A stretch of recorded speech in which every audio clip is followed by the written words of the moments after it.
all set. We're good to go. Okay, Cheryl, I just want to briefly talk about the vaccination policy. Ben, we were contacted by the emergency management last night from the East Providence Fire Department, and they've asked us for the number of educational staff in the East Providence district, and they wanted by today. It was a request from the Rhode Island Department of Health. So I would like to have this policy looked at and expedited so that we can discuss it at the next school committee meeting, because I'm going to be needing this policy as we move forward. I think that's kind of a positive sign that maybe there's going to be some movement sooner rather than later with the educational staff throughout the state. So that's all I have to say. I have to go get out. I have to go up to a school, but I just wanted to make sure that we really look at that policy today as a policy committee and that it goes forward in February for a first read. Okay, Jessica? Yes. You don't want a special meeting for this? You would like it just us to wait to February, the next scheduled? I think that'll be okay. I don't think they're going to act that fast. If I need a special meeting, we'll call it.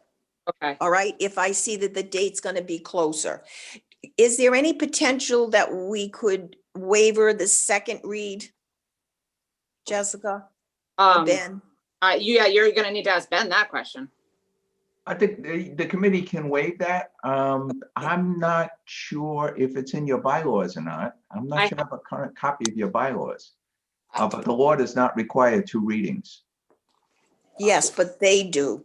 Yeah. The school committee requires 2 readings Yeah. in the policy Well- handbook. So we'll see, Ben, if you could look at that Okay, yeah. and The see committee if that can could- always suspend that. Yeah. Suspend that Okay. requirement being in their bylaws. I just have to look at their bylaws and I don't think I have a copy of them. You probably don't, because we've been talking about trying to clean them up a little bit. Okay. Yeah. All right, so Cheryl, can you send Ben a copy of those? I'm looking it up. Of the bylaws? Yeah. Or do you have it, Jessica? I mean, I have it in this beautiful book of here that, Okay, well, someone can send it to Ben so he can look through it. Okay, I'll see if I can find it I here. thought there was a policy on it, Jessica, that was passed not too long ago about the readings, if I'm Well- not mistaken. it does say,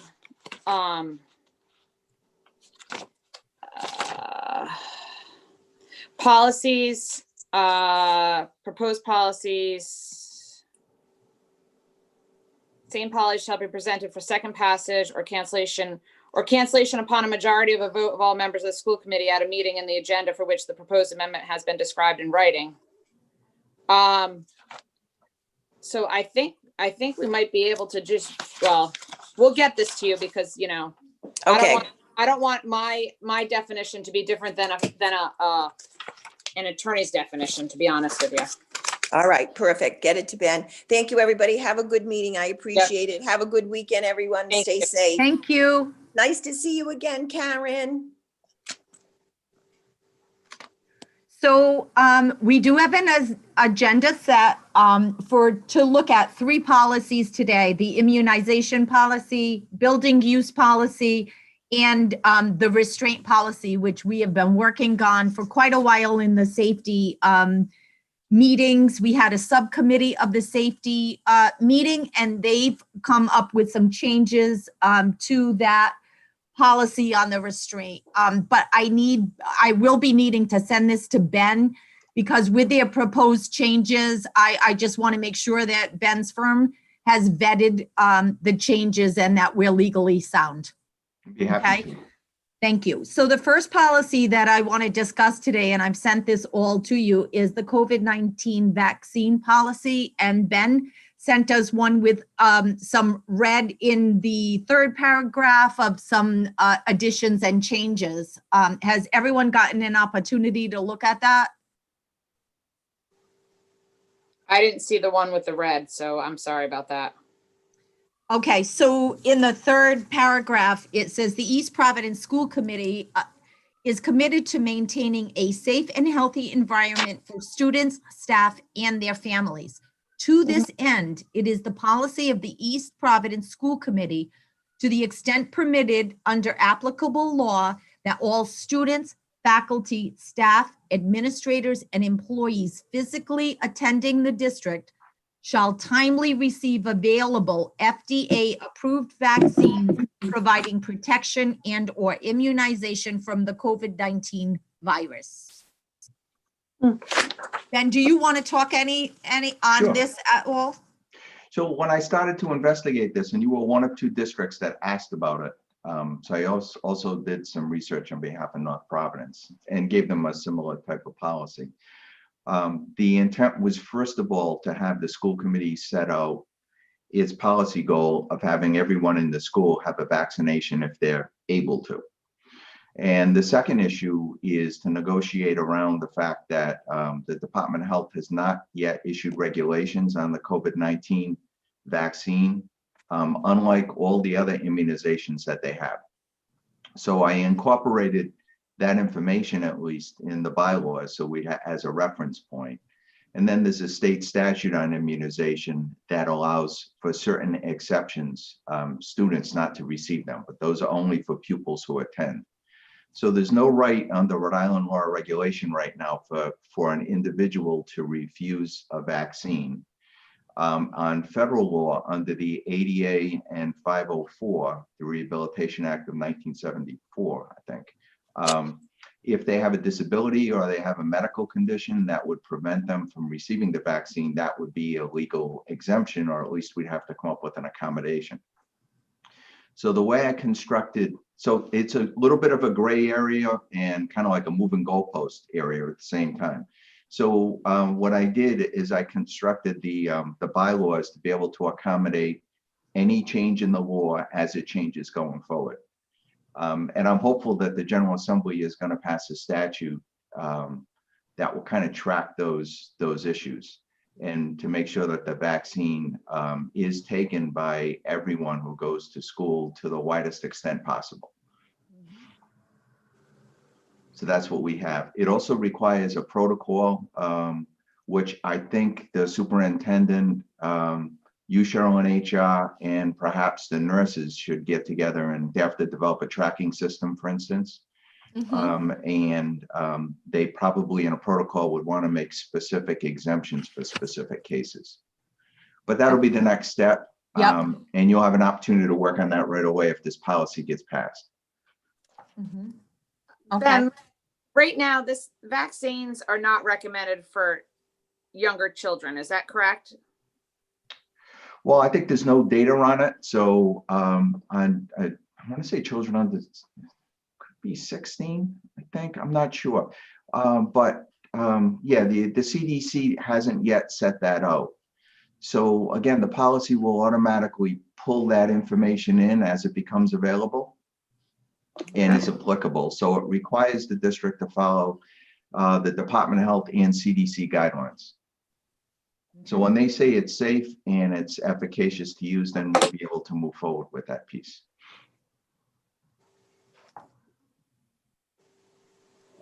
Does anyone have any questions pertaining to this policy?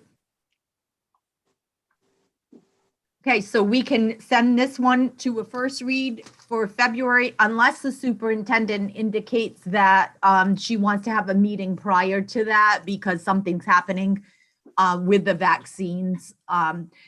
It'll be a first read, so they'll still have some time to look at this, but seeing that Ben developed Cheryl, yeah. Can you send it to them? Can you send this to the school committee now? And then they can ask. Yes. If they have any questions, they can send it to me and you, and then we can forward it. If it's a legal question to Ben, Yep. or if it's a question we can answer, so that we can move this Right. along. If So this- my Right. intention after this meeting is any of the policies that we have decided to send to the next meeting, I'm going to send it to them today. So they have an opportunity to look at it with enough time to get back with questions. Because sometimes I think the time period that they have to look at it to the time of the meeting is very short. Okay. Okay. So the next one, that there's also a school health program policy that I sent you that I believe we already had. I think that I don't know if Diane Wallace sent this over, but there's some crossouts in that. Did you see that one, Ben? Yeah, those are my edits. Those are yours. Okay, so All if I you did can- is I made the policy a little more slender. Yep, So a restatement of the law isn't really helpful because sometimes the law changes. yes. So instead, what I did is I just crossed out those sections, and I also made it compatible with the current Education Reform Act in terms of who hires whom. So the district or the superintendent is responsible to hire the doctor and the dentist, not the school committee. So I just accommodated that and aligned it with the law. Okay. So when you crossed out, that's my question. So you crossed out the school committee and the superintendent. And I And it's added the district. Yeah, and so who is the district? Well, it depends on what the statute says. So if it's someone that's hired by, potentially, if it's someone that's hired from a school site, it has to be recommended from the principal and then hired by the superintendent. If it's somebody that's a central office person, it would be hired by the superintendent without a recommendation. So Okay. just to make it compliant, I use the word district. Okay. Because right now we have, we have one school physician, and I would assume that would be hired by somebody who knows, I would have thought that Diane Wallace would have had some say in that, or the head nurse, or however that works. Well, maybe, and the policy accommodates that. I think Yep. that Kathy would probably lean on someone, just as you guys would, with some knowledge in the background. Okay, so Ben, that's an additional policy to the COVID vaccine policy, right? That's just right. That was a previously existing policy that you had sent to me to review. Yes. Okay. Does anyone have any further questions pertaining to that policy? Okay. Are we going to be able to do scoliosis screenings for 6th and 8th graders this year? The law requires you to do them. I know. So Okay. unless Department of Health suspends them. And I haven't heard anything about that because we're still doing dentist screenings. Okay. Interesting. Then the one that I know Greg is here for, and Diana, is the building and Craig, the building use policy. So the last time we met on the building use policy, this committee asked me to send some questions. I sent it over to Ben Scungio, and they asked Ben to develop a contract for the building use, add fees for restaurant usage. We talked about restaurant usage at the CTC and only allowing CTC students to service the public. And then someone talked about student tours directors, and then another person mentioned, should we have 2 contracts for building use, one for nonprofit and one for profit? So I'm kind of asking Ben, do you think we should have more than one policy or incorporate both of those categories in our one policy?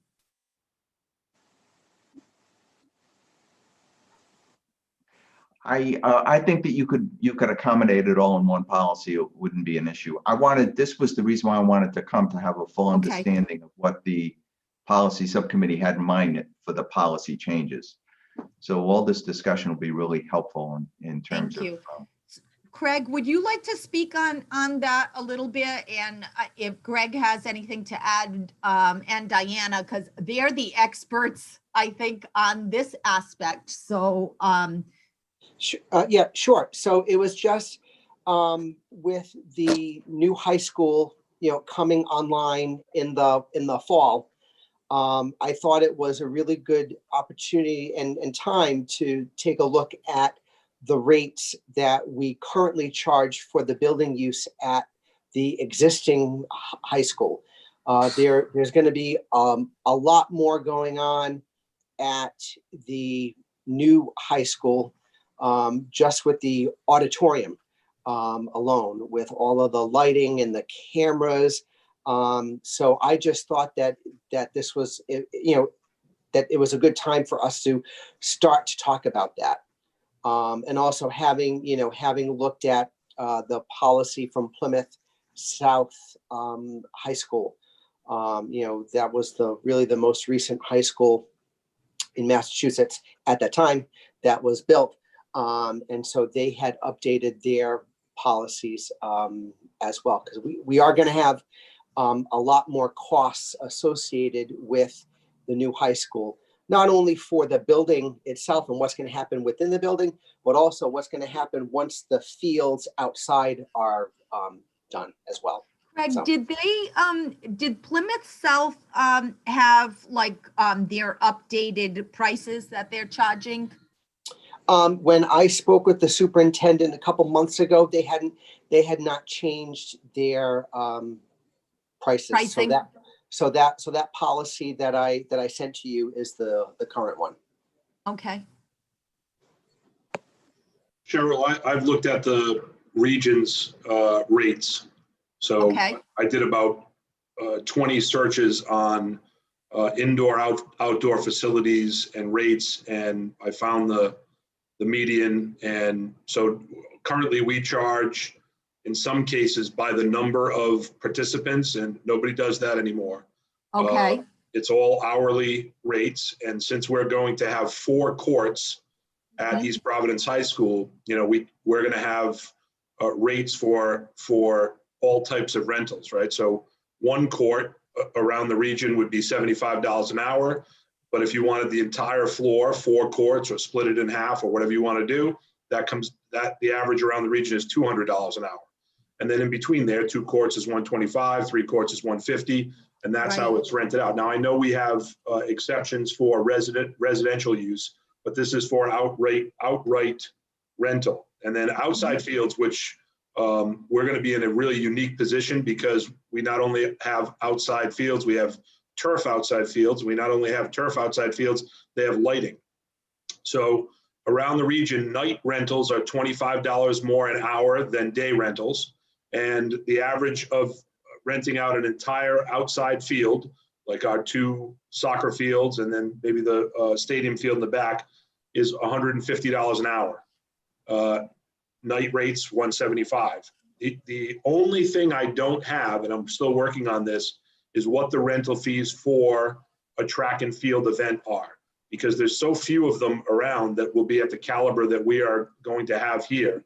And there's going to be a lot of interest in this track, because it is a full track with every aspect of a track and field meet. The electronics are built in. So I've inquired with Brown University as to what their rates are and what they provide along with that. And I'm waiting on that. And then I have a couple of other people looking into that, but there's not enough equivalents out there for me to put my finger on. I'm very confident of the numbers that I have given you here, and I'll send those in an email to you.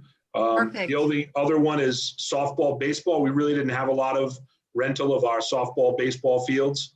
And we will this time, because obviously they're going to be turf. And that's about $150 per 2-hour block for baseball and softball. So I have all those numbers, and I'll forward them in an email. But that's what we're looking at. I would say the only field that would be a little more is the stadium field, and there's not really an equivalent of that out there. So because we can do so much with that stadium field, we really have to talk about what the hourly rate for that would be, because does that include opening the concession stand? Does that include maintenance people there for that event, if that's a event that draws a crowd? So we really have to talk about that. Most of the rentals are just kind of people coming in, renting, boom, and they go. We are going to have to take care of these turf fields. They require maintenance after a week's worth of use that exists. So I mean, my recommendation would be that there's a restricted receipt account that comes from these rentals that goes back into the maintenance of these fields. Well, just to update everybody, we always knew that our fees were low, and up until a few years ago, we really didn't charge due to the fact that it was more of a community benefit. So we always knew that we were going to have to change our fee structure. In addition to that, just so Greg knows or everybody knows, any money that was used or taken in due to like application fees or that per person fee always went back to the school that it was that they were using. So therefore, some money went by, but obviously it never really even touched what the maintenance factor would be on those buildings. A question that I have for Greg is when you said that some of the rental fees were like $175 or $100, was that separated out by nonprofit versus profit? Because we have a lot of nonprofits that like to use our buildings. So I'm just trying to understand, or do we even want to get into that? What I found was an across the board rate. It did not delineate between profits or nonprofits. And, you know, we have a pretty good understanding of what groups will pay based on what Bayside receives in our backyard. And I used to receive all those calls, and I'm sure, Diana, you got those calls to rent that field. And, you know, there's never been a delineation. And all of the schools that I looked at, all of the facilities I looked at, there was no delineation. Now, I know we have youth sports programs like AYSO, the junior townies, I'm trying to think of some others, Mohawks lacrosse, where we would change those. Obviously that would be different. They would be different. They're not outside groups trying to rent. But I think this high school field complex is going to be extremely popular with outside groups from across the region. But Diana, to answer your question, I saw no delineation between profit, nonprofit, and in what I looked at, there weren't really delineations for locals. But I think most people do what we do with local groups. We allow them to use the fields and try to be as accommodating as we can to our own local youth groups. Agreed. I mean, we're sort of concentrating on the new high school, but we should also make sure that we're looking at the building use for Martin Middle School, Riverside Middle School, and even the elementaries. Some of the fields are not ours; they are the cities, so that really stays with them. But we really need to get a better feel for what we are going to charge going forward, because there's been a lot of vacillating back and forth with why do we have to charge? Once it's in policy, once it's established, I think everybody would have a clearer understanding. So what do we do with AYSO now for the use of the field of the gymnasium space? Well, right now it's been just that they pay the $150 fee, and then that's it. Because there was such a pushback in the past. This was just, again, a good faith payment. And, again, I don't know if I agree with it. I'll put that right out there because of the fact that, the fact is we're not getting back what we have to pay in maintenance for for the floor, for the lighting, for the heat and stuff like that. So, unfortunately, it's become sort of a precedence. We've set precedents, but that doesn't mean that we have to continue with that. And I agree, most people come to us, whether it be the AYSO, the East Providence Youth Soccer, because other establishments are charging more. And, I think there should be some kind of middle ground compromise. So I know how Plymouth South did it and how they put, they did the nonprofit and profit. And if we're saying maybe we don't do it for nonprofit and we just stick to like the school groups within our schools, like a price or no price for them, but then we do like the youth, like East Providence Youth, nonprofit youth services groups. That's how Plymouth South did it. And then charged one price for all those. Is that possible? Yeah. Anything's possible.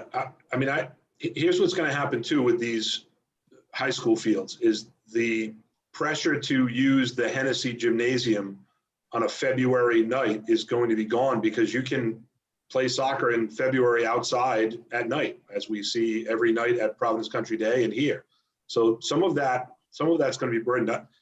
I think what we have to remember is the new building was sold to the community as a community space. So when we're talking about the high school anyway, we should really be talking about our youth, again, East Providence based youth organizations that can participate here basically free of charge. We're going to be able to rent these fields and this facility to enough outside folks that, we should be able to take care of our own. So that's my point of view.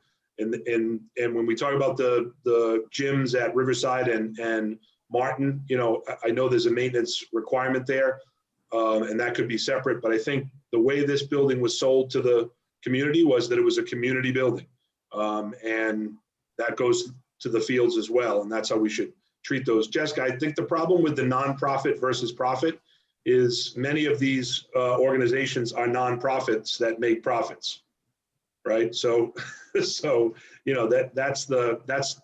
I found is the reason there's no delineation is because what's a nonprofit? Lifespan's a nonprofit, right? But I can assure you that the executives at Lifespan make a very good living. And I'm sure that's why there's no delineation. That's different than a community-based, organized Little League, football league. We know what those are, right? We know what exists in East Providence in regard to that.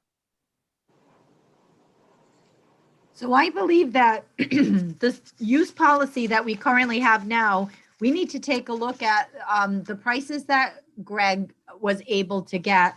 And we need to start looking at that area of our prices and what we want to change. And if there aren't things within that we need to add.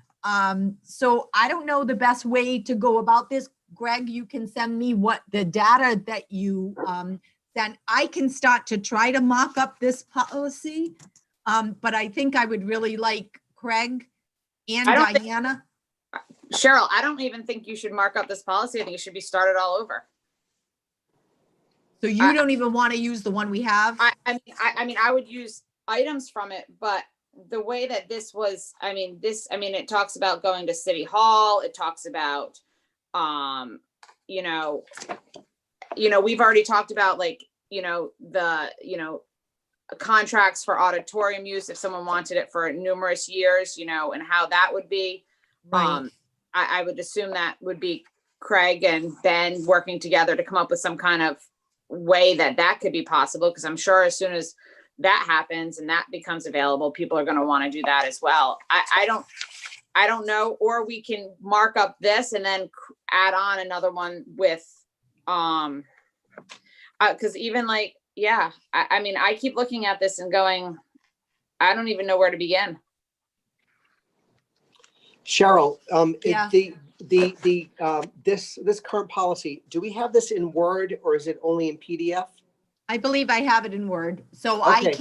I can edit it. And I Yeah, have well- Adobe anyway, so I can edit any document. Yeah, well, because I was gonna say, if you save it as a Google Doc and then you share it with everyone, then we can all go in and we can make comments and you can track and you can Okay. see, what folks write in. Okay. Just a thought. So is that what we want to do in going forward with this? I think that would be a good start. Yeah. Okay. So Greg, you can send me over, if you can, when you get a chance, those prices, and I'll share it as a Google form with everyone, and we'll go forward with that and see how we do with this. Okay. Could we Sam? also, Go ahead, could Karen. we ahead, also, Karen. could we also come to consensus? The point that Greg made about the community youth groups, I would agree with that. And I think that maybe at this point, we could even make a group decision as to how that's going to go forward. So we don't, we can get that out of the way. Because I agree, I from the community members that high school was sold as a community facility. And I agree. I think that our youth should be able to use that building free of charge. And then that would include renting out any spaces in the school as well. I agree. Yeah, it would have to be, because I think that's how you sold it. I do. I think that's an important part. That was attractive to people. Mhm. But that might be Absolutely. something we could come to consensus with now, and then that's not an issue. Somehow you can delineate that somewhere in the policy that community affiliated youth groups, Well, what about like a senior group? even senior groups. Yes, any community group. Yeah.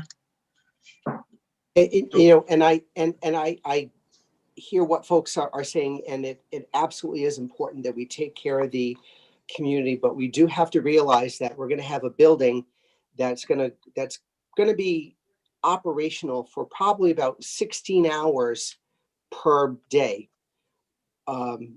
between the heating system, the cooling system. That's all going to come with a price tag. So I just think we got to balance it. We absolutely need to take care of the community groups, but I think we just got to strike a balance with, not raking them over the coals, but we got to just look at the other pieces. So I can give you an example of what we do here with Pierce Field, right? So I seek the permits for our team's usage of Pierce Field. Those permits don't cost me anything, right? That's our own community, taking care of our own community.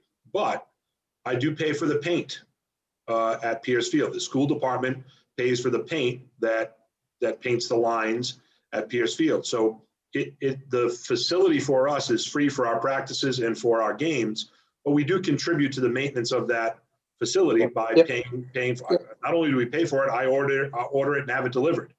So I think that's what you're talking about, Craig. You can have a situation where the use of the building is free, hour and a half, whatever it might be, but there might be a fee for something associated with that use. Like custodial fees or? Yeah, I mean, that gets a little sticky because, are the custodians on at night anyway? That kind of thing. You may have to break down a custodial fee based on what that custodian's job is for that group. They're coming in, turning on the lights, turning on the electric, closing it down, shutting it down. There are going to be custodians that already are cleaning that area. So maybe you break that down and say, look, you're renting the lecture hall from 7 to 9. That's free for you because you're the Wampanoag Women's Group located in East Providence, Rhode Island.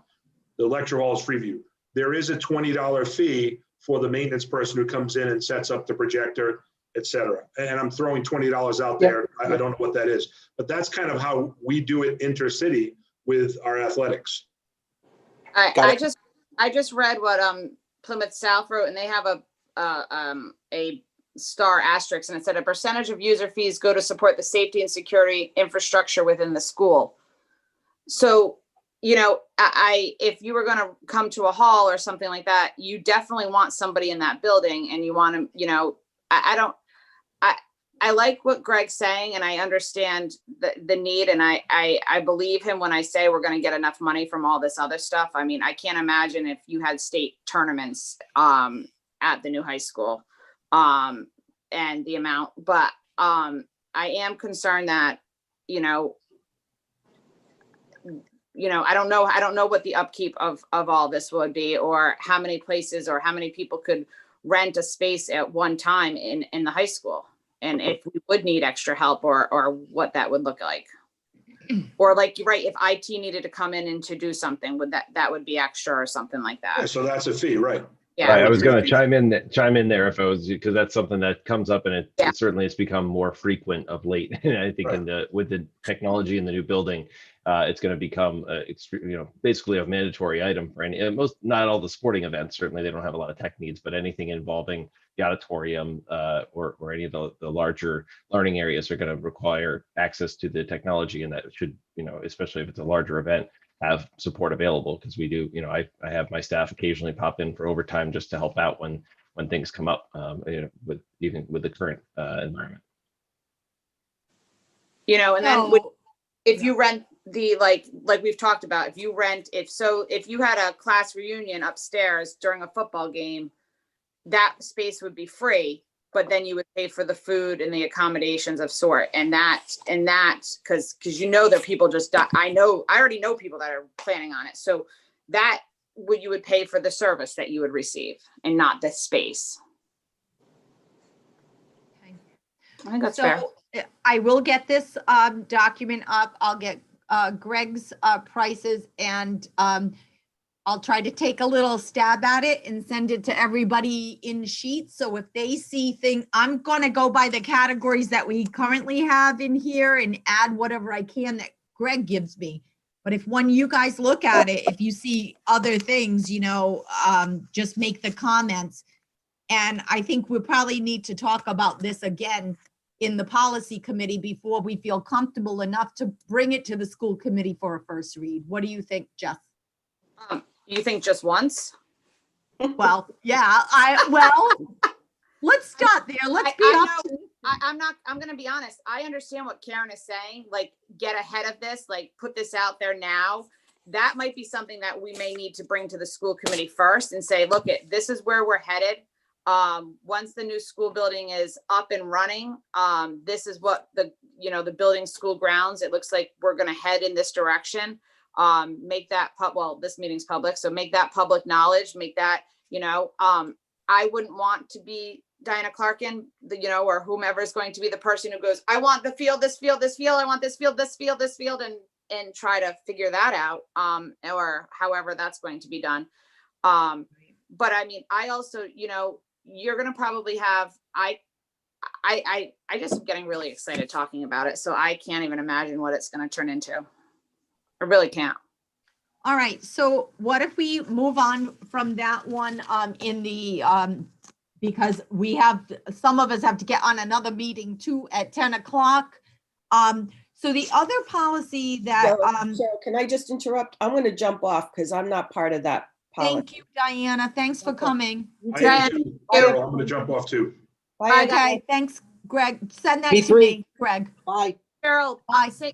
going on the building policy real fast, there's a list of a fee schedule notes for Plymouth South, and it said like a house manager charge, a technical fee charge, a grounds charge, I think that's what we need to look at. So like, here's all, I'm on the right spot, Greg. I like what you No, Thank and really with all the technology that's going to be involved in the building, there is going to need to be some type of technology support if rooms are being used.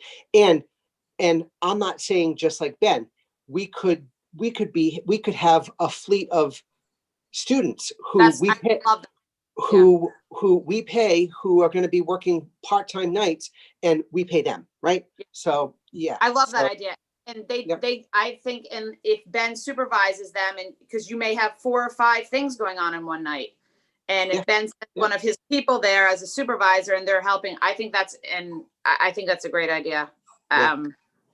But they do have a list of charges, and food service charges one of them. Site supervisor, grounds. I think that's where we need to look if this is the direction we're going in. And I'll get that out to everyone next week. Sounds good. Okay, so Bye, everyone. Bye. Wait, where's everyone going? All right, so the last policy is the safety committee meeting that I am a part of, felt that there needed to be some revisions on the restraint policy. And there was a subcommittee of the safety committee that worked on it. It was Lori Marchand, Karen Rebello, Kristen Chase, Lisa Pita, and Fatima Avila. So basically, they really, from our existing policy, they didn't change much except for they wanted to change the word restraint to intervention. Is that a problem, Ben?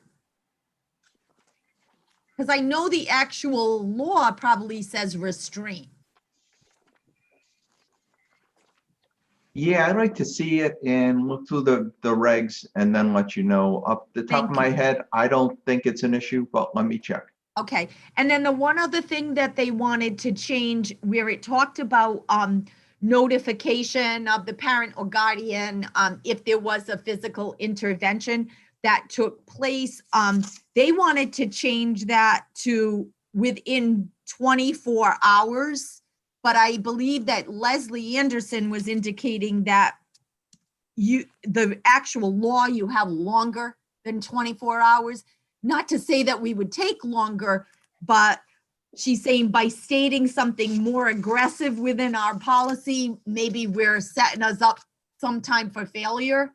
I Mhm. mean, we'd probably exceed the expectation of 2 days always, but she had a concern pertaining to that. I agree with Leslie. I think Okay. it should be as, as within the timelines provided by state law and Okay. regulation. Yep. So, wait, Cheryl, can you please just go back? They want within 24 hours, or they want to take within 24 hours out? So the committee felt that, the subcommittee felt that like, oh, we never take 2 days to call a parent. We'll do it that day or within 24 hours. So Well, our Leslie was- current policy states that it has to be within 24 hours. but I don't believe it aligns with the law. So you may, I think your policy would be, generally, that you give parents notification as soon as possible, Mhm. right? So maybe what you could say as soon as reasonably possible, No later. and than- then, and then say, but no later than as provided by applicable law. Okay. I like that. Then the other thing that was mentioned from the subcommittee is in our policy, it indicated that if there was a physical intervention that the child who might have been hurt or whatever is looked at by the nurse. We felt that anyone involved in a physical intervention should be checked by the nurse in the building. Because we may not visibly see anything. So we felt like that was erring on the side of caution. Have the nurses given you any input on that? It didn't seem like there was one on that's why I asked, so I want to ask about that. There doesn't seem to be any nurses on the subcommittee. Nobody at the middle school or high school level on the So subcommittee? Diane Wallace is on our. Oh, she is on it. Okay. She is, but she didn't take part of this subcommittee. The teachers and the principals actually did that, but she's been in the meetings. She has access to this policy and she agreed that she felt like they were doing that anyway in the schools. The nurse was checking them, so she felt that that was something that should be added. So I'm going to send this policy electronically to Ben just to make sure that, he can make the changes, to make sure that we are in compliance with the law. Most of the changes were wording.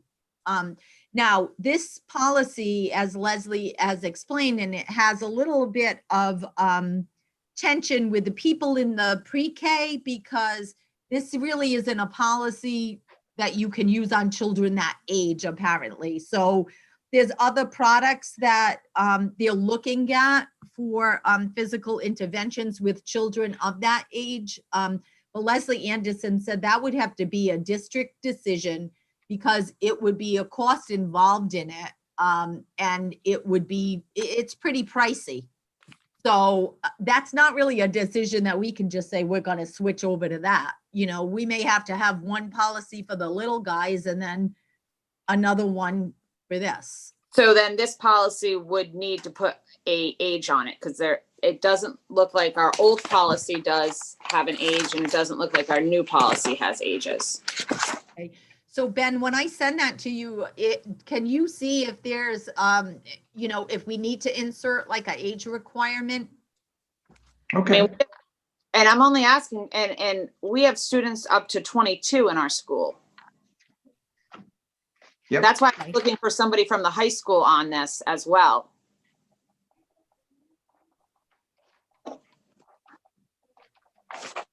Okay.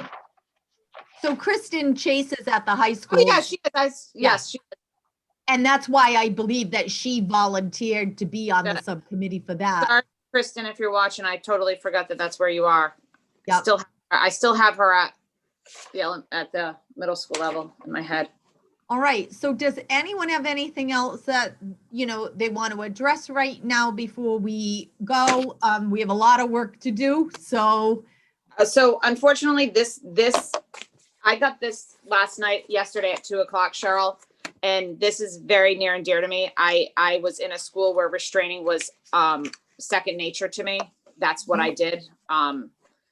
So I really would like to take a look at this even before Okay. I bring it to the school committee. I would love to have Ben's opinion, and I'm ecstatic that you had a subcommittee of educators on it, because that's who should be making this, not me. Exactly. And So- I would have never thought about pre-K kids, but as soon as you said pre-K, my thought went to the 20 and 21 and 22-year-old kids. To make sure, because if you said that we have the same program for all students, then I wouldn't even thought this.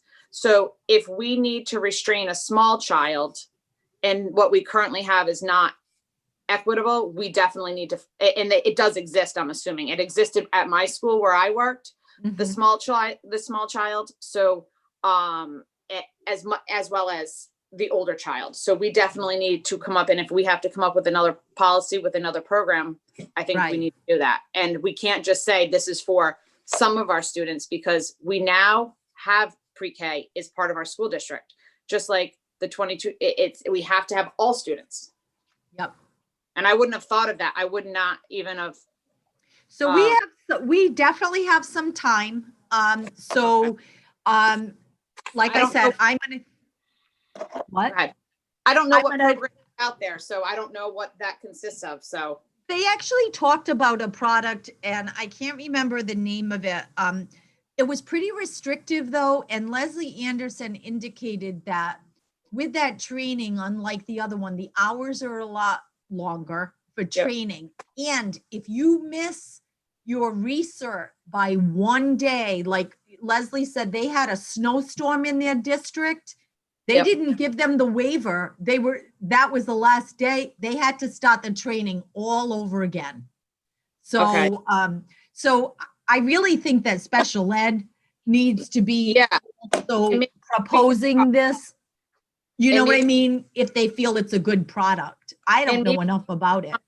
she can definitely come to a meeting and we can talk about it. And Okay. because I do have questions about training, like who are we training? I'm assuming we're training paraprofessionals.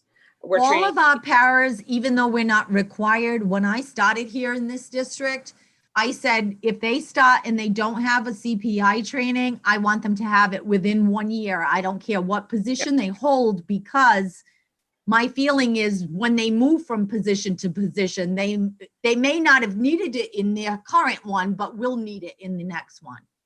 So we don't want to be restricted with our staff. Right. And so it looks like we would still be doing CPI. That would be the training that we would be going with. That's what the schools want to do. And the teachers. I think that's great. But I also would like to look and make sure that we are training those people with, we have the funds for this and all that stuff going forward, because I think what you brought about the CPI into the district was great. So. Okay, so let's have Ben vet this particular one.